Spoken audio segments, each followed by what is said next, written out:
오늘 말씀 이제 아브라함이 죽기 바로 직전의 이야기를 우리에게 소개하고 있습니다. 그런데 후처를 맞이하였다 그랬습니다. 그두라라고 하는 이 후처를 맞이했다고 그랬는데 몇 살에 아브라함이 후처를 갖게 되어졌는지는 정확하게 알 수 없습니다. 사라가 죽기 전인지 죽은 후인지 그거를 정확하게 알 수가 없어요. 사라는 127세에 죽었죠.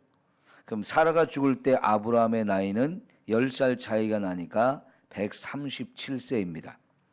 그리고 아브라함이 죽은 나이는 147세이니까 아마 죽기 전에 이렇게 한 10여 년 같이 살지 않았을까. 사라가 죽은 후라고 하면 아브라함의 137세에서 147세까지 이렇게 함께 살았으리라고 생각이 되는데 거기서 6명의 아들을 낳았다라고 이렇게 되어 있습니다. 그래서 꽤 많은 이렇게 자녀를 낳았죠. 본래 아브라함에게 있어서는 하갈이라고 하는 여인을 통해서 이스마엘이 낳았고 또 이래 사라를 통해서 이삭이 낳았고 그다음에 마지막으로 세 번째 이 그드라를 통해서 6명 해서 전체적으로 8명을 낳은 것으로 볼 수 있습니다. 자, 그러면서 여기 2절을 한번 볼까요? 그가 시므란과 욕산과 무단과 미디안과 이스박과 수아를 낳고 그랬습니다. 이 사람들을 우리가 정확하게 잘 알지 못합니다. 그러나 그 중에서 여기 미디안이라고 하는 사람들이 나오는데 역시 아브라함의 아들입니다만은 이 미디안이 그래도 우리가 이제 뒤쪽으로 출애굽기에 가면 몇 번 나오는 사람들이 있는데 우선은 모세가 애굽에서 도망을 친 곳이 바로 이 미디안이죠. 시내산 주변에서 목축업을 하고 있던 미디안 사람, 거기서 제사장 역할을 하던 그 장인이 있었지 않습니까? 바로 그 미디안 족속이 이 아브라함의 후손인 것을 우리가 알 수 있는데 모세 때 그렇게 관계를 맺게 됨으로 인해서 모세가 이제 가나안 땅에 들어가려고 이 광야 길을 갈 때 이 광야 길을 잘 알지 못하니까 미디안 요 장인의 그 처남 장인과 처남들에게 이 광야 길을 좀 우리에게 안내 좀 해달라 이렇게 부탁을 하면서 가나안 땅까지 같이 들어가고 나중에는 그 사람들이 이제 겐 족속이다 해가지고 아예 이스라엘과 가나안 땅에 함께 들어가서 같이 사는 사람들이 됩니다. 그러니까 거의 유대인화 되어지는 거죠. 같은 아브라함의 후손이었기 때문에 그런 부분이 좀 쉽게 되지 않았나 생각이 됩니다. 그런데 또 이 미디안이 그 사람들만 있는 게 아니었어요. 광야 이 38년의 여정을 또 이렇게 걸어가면서 모압과 함께 이스라엘을 괴롭혔던 사람들, 이 사람들이 또 이 미디안 사람들이에요. 발람이라고 하는 사람이 있지 않습니까? 그래가지고 모압 사람들이 이렇게 데려와 가지고 이스라엘 백성을 저주하라고. 그때 이제 그 모압이라고 하는 사람들의 대부분은 미디안 사람이라고 볼 수가 있어요. 그 미디안 사람들이 결국은 발람을 통해서 이렇게 이스라엘 백성들을 저주하는 일이 안 되니까 고민이 많아서 그 발람을 돈을 많이 주고 데려왔는데 저주는 안 하고 축복만 했잖아요.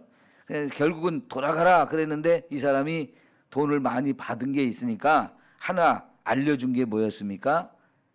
성적으로 이스라엘의 남자들을 유혹하게 만든 거였어요.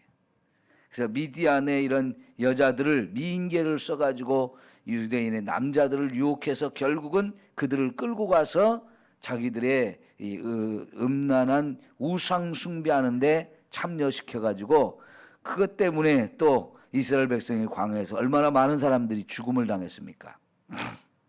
그렇게 이스라엘 백성들을 계속 괴롭히고 미혹하고 힘들게 했던 그런 민족, 왜 이제 미디안 족속이에요. 이게 이제 아브라함의 후손인데 여기서 이제 우리가 6절에 보면 아브라함이 죽기 전에 이런 그드라의 후손, 그드라를 통해서 나왔던 6명의 아들들을 동쪽으로 떠나보내게 됩니다. 여기 가나안 땅에서 살지 못하게 하고 동쪽으로 가라 하고 다 떠나보내죠. 그럴 때 이제 그냥 빈손으로 보내지 않고 재산까지 나누어 주고 이제 떠나보내게 되는데 왜 이들을 떠나보내게 할까요? 가나안 땅에 살 자격이 있는 사람은 오직 이삭 한 사람이에요. 아브라함의 8명의 자손 가운데서 이 가나안 땅을 물려받고 여기서 하나님의 언약을 계승해가지고 여기서 살아가야 될 자격이 있는 사람은 이삭 한 사람밖에 없다는 거죠. 일찍이 하나님은 이스마엘도 떠나보내게 하셨죠. 그래서 그때는 너무 고민스럽게 막 고민하고 그랬지만은 이제 그드라를 통해서 나왔던 이 자녀들은 자기가 죽기 전에 떠나가게 만듭니다. 왜요? 이것이 이제 가나안 땅에 서로 살려고 하게 되면 결국 여러 가지 어려움들이 생겨요.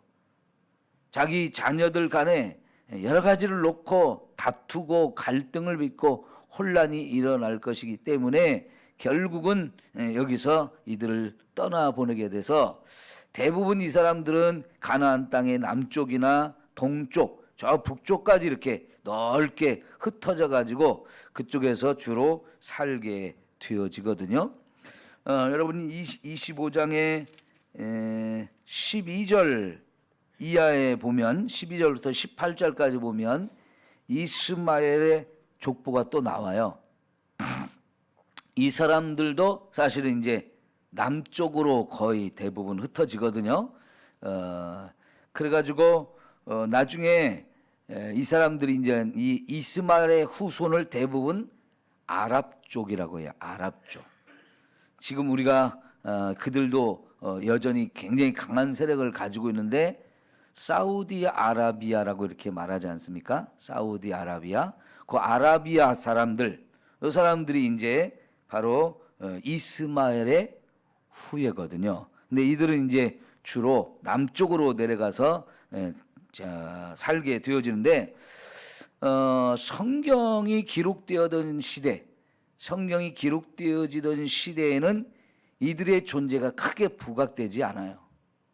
이 사람들과 유대인들 간의 갈등이 크게 많지는 않습니다만은 이 사람들의 존재가 조금 나오는 게 어디냐면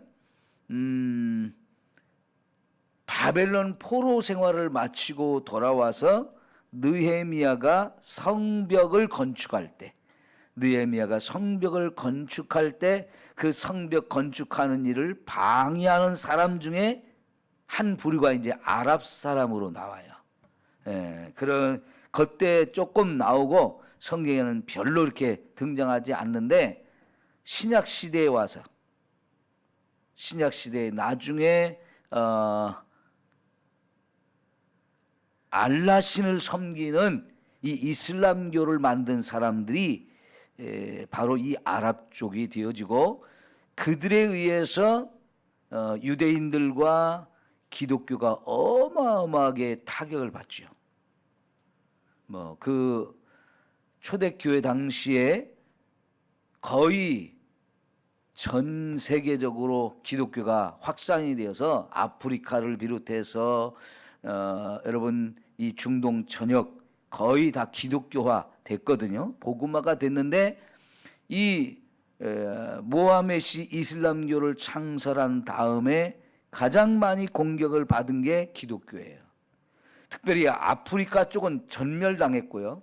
그 아프리카를 통해서 막 쫙 공격해서 저 아프리카 끝에까지 갔던 사람들은 그 끝에서 지중해를 건너서 스페인까지 쳐들어가 가지고 스페인도 점령을 했었는데 나중에 이제 스페인이 이 아랍 모압 이슬람교도들을 몰아내면서 거기에 그 스페인의 이슬람의 잔재들을 남겨놓고 이제 떠나간 그런 정도로 끝나고 말았는데 결국은 여러분 이 터키 지역 거기가 사도 바울이 얼마나 열심히 다니면서 복음을 전한 곳입니까? 성경에 뭐 에베소라든가 빌립보 에베소 거기에 아시아의 7교회 이런 교회들이 굉장히 번성했던 곳인데 그 터키까지 완전히 다 이슬람화가 돼버렸잖아요. 결국은 그래서 이 이스마엘의 후예를 통해서 엄청난 피해를 입게 되어지는데 사실은 그들도 다 아브라함의 후손이에요.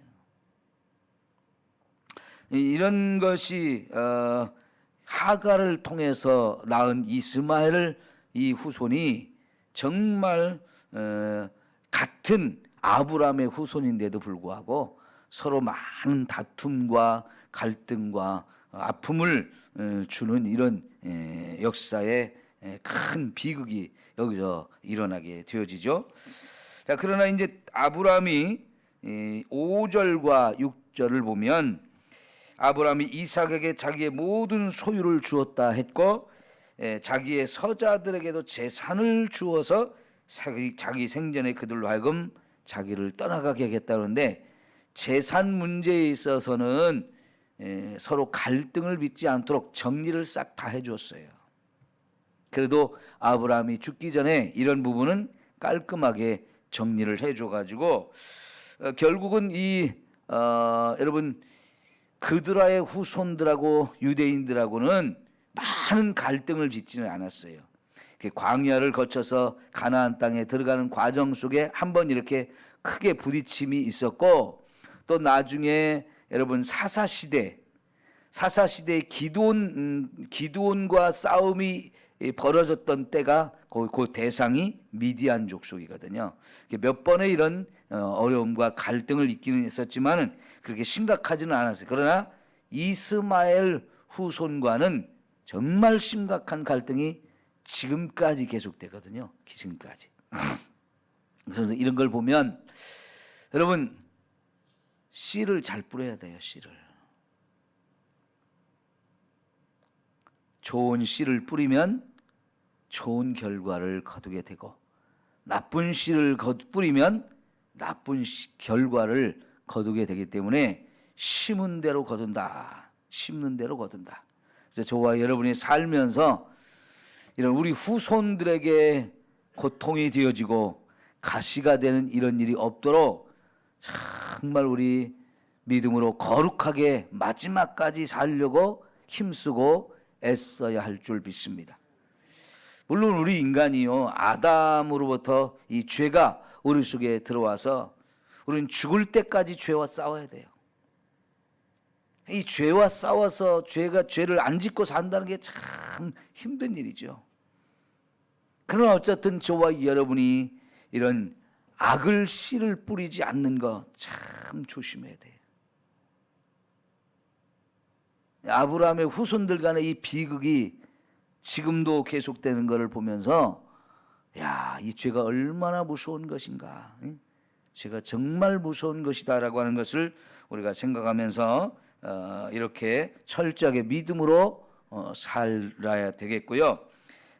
마지막으로 하나는 이렇게 아브라함이 죽기 전에 재산 어마어마하게 많았잖아요. 하나님이 엄청난 축복을 주었는데 육신적인 축복이든 또 영적인 축복이든 그것을 받을 자가 있고 받지 못할 자가 있어요. 이런 것들을 싹 정리해서 탁 깨끗하게 이런 부분을 했거든요. 이건 정말 지혜롭게 잘한 거지요.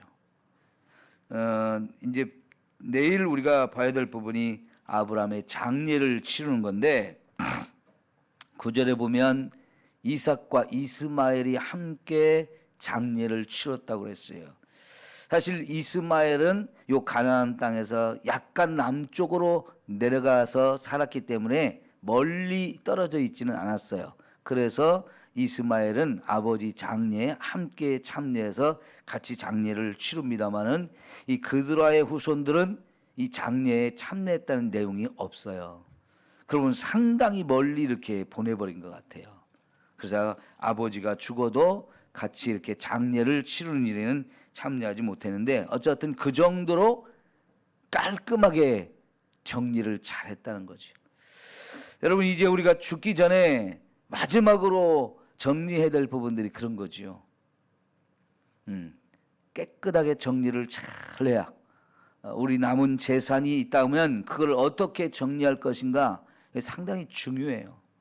지금도 많은 가정에서 이 유산 때문에 자녀들 간에 얼마나 갈등을 빚고 부모와 자녀 사이에도 죽기 전에 이런 유산 상속을 잘못해 가지고 칼부림 나는 일들이 종종 있잖아요.